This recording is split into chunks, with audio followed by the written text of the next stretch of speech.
ગુજરાતમાં છેલ્લા કેટલાક સમયથી કોઈક ને કોઈક માંગણીઓને લઈને સમાજની નારાજગીઓ સામે આવી હતી અને આ સમાજની નારાજગીની આગ ભાજપને આ ચૂંટણીમાં દજાડી શકે તેમ છે।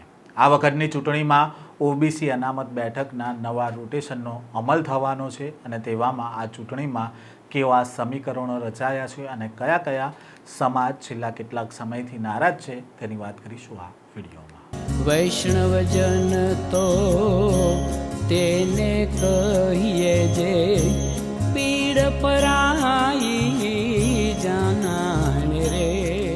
નમસ્કાર, નવજીવન ન્યૂઝમાં આપનું સ્વાગત છે। હું છું જયંત દાફડા। ગુજરાતમાં લાંબા સમયથી જેની આતુરતાપૂર્વક રાહ જોવાઈ રહી હતી તે સ્થાનિક સ્વરાજની ચૂંટણીઓનું ચિત્ર આખરે સ્પષ્ટ થઈ ગયું છે।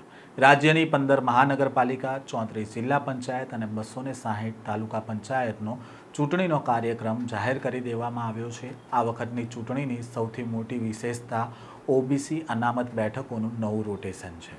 ઝવેરી કમિશનના રિપોર્ટ બાદ અમલી બનેલી નવી જોગવાઈઓ મુજબ આ વખતે જિલ્લા પંચાયત પ્રમુખની 7 બેઠકો ઓબીસી માટે અનામત રાખવામાં આવી છે।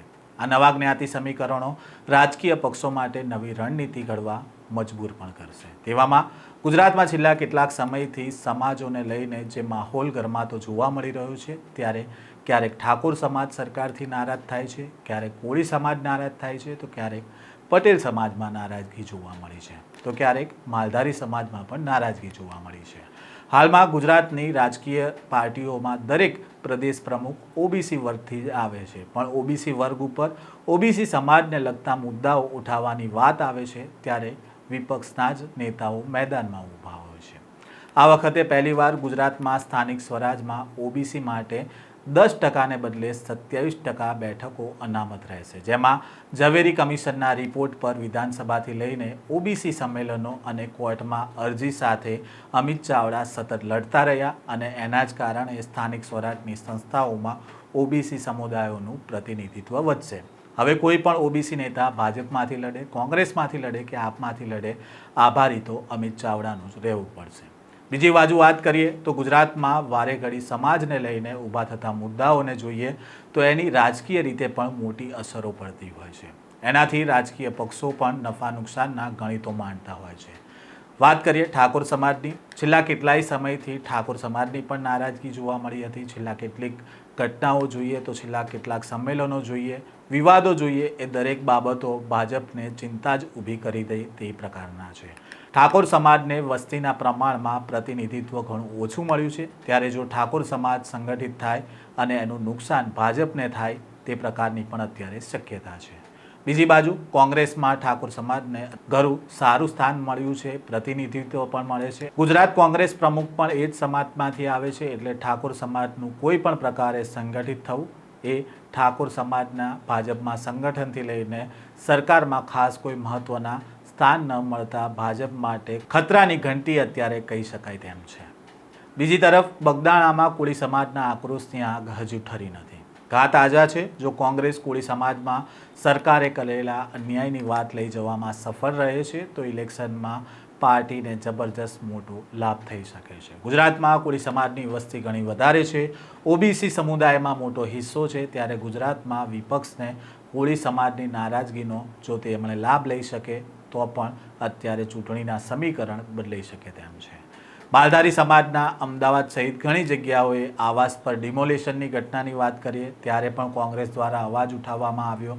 જે તે સમયે કોંગ્રેસના નેતાઓ ત્યાં સ્થળ ઉપર ગયા હતા અને તેમની પડખે ઊભા રહ્યા હતા, જેથી કરીને સરકાર અને સત્તામાં રહેલા માલધારી નેતાઓમાં પણ ચિંતા વધી હતી અને આ મામલે જે તે સમયે તાત્કાલિક નિર્ણય પણ કરવામાં આવ્યા હતા। તો બીજી બાજુ સરકાર અને સત્તામાં માલધારી સમાજનું પ્રતિનિધિત્વ ઓછું છે। છેલ્લા 3 વર્ષમાં માલઢોરને લઈને જે કાર્યવાહી કરવામાં આવી છે તેના કારણે માલધારી સમાજમાં પણ ક્યાંક ને ક્યાંક અંદરખાને સરકારમાં વિરોધનો અવાજ છે। ભાજપમાંથી માલધારી સમાજની નારાજગી દૂર કરે એવા કોઈ નેતાઓ અત્યારે ભાજપમાં છે નહીં, તો બીજી બાજુ કોંગ્રેસી છે તો આ નારાજગીને વોટ બેંકમાં પણ પરિવર્તિત કરી શકે તેમ છે।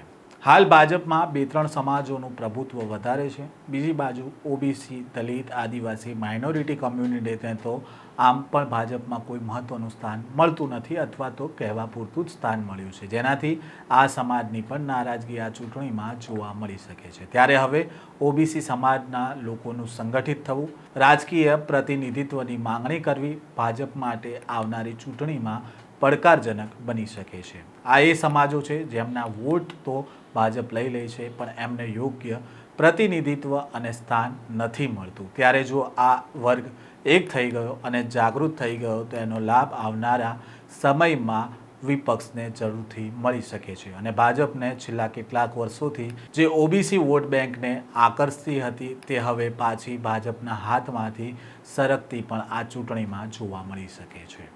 આ પ્રકારના સમાચાર અહેવાલ સાથે ફરી મળીશું. નવજીવન ન્યૂઝ સાથે જોડાયેલા રહેજો.